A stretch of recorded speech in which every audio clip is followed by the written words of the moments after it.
Our future. As a new year lies ahead, I ponder with great anxiety for the coming months.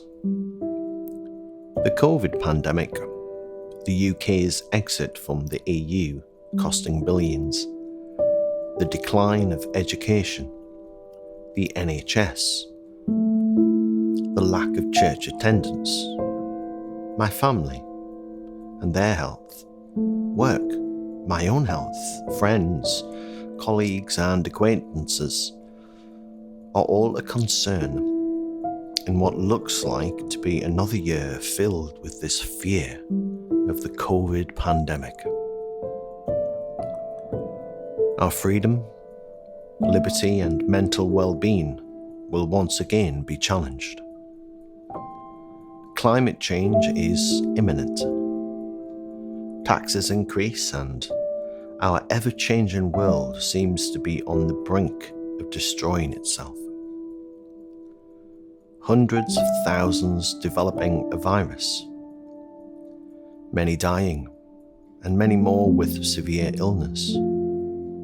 Do we have the right to feel sad and depressed? The amount of people on the streets freezing, starving, and destitute. The distinction of species. It feels although everything is collapsing around us. How do we cope with the uncertain future, which our daily news points towards utter devastation? And as if this wasn't already enough, countries are still at war with each other through politics. It all seems a little overwhelming. We are isolating through virus spread and through our own fear. Of course, the Bible repeatedly tells us not to fear, not to worry, and yet our current instincts are saying the exact opposite. This contradiction of doctrine follows furthermore disrupts faith and harmony. What do we do? Twiddle our thumbs, adapt to this new dark world? As we desperately search for any light to shine our paths, it seems that we are fervently endeavouring, but are all too often faced with bitter disappointments. If Jesus was around, what would he do? Is the pandemic and its misery all part of God's bigger plan? We must start to see light in the smallest and most unexpected of places. We need to take joy in the simple things of life. The new leaf on a tree, the food in the cupboard and in our bellies, the ability to use technology to its advantage, to communicate and learn. It costs nothing to view this majesty and splendour that's around us, the beauty of Mother Nature, architecture of our buildings and our planet's history. These things need valued, alongside what relationships we have with our fellow human beings. We need to stop draining the planet of its resources to become more superior. We need to humble ourselves and be prepared to wear sackcloth so that we may once again find the wisdom of love and harmony. Acceptance, diligence, endurance, and patience must be etched into our hearts in order to adapt again.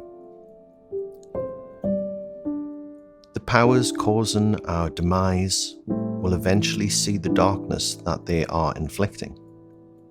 The rich will be made poor, and the poor will become rich. There is no greater power than God, and ultimately, It is he who holds the scales of justice.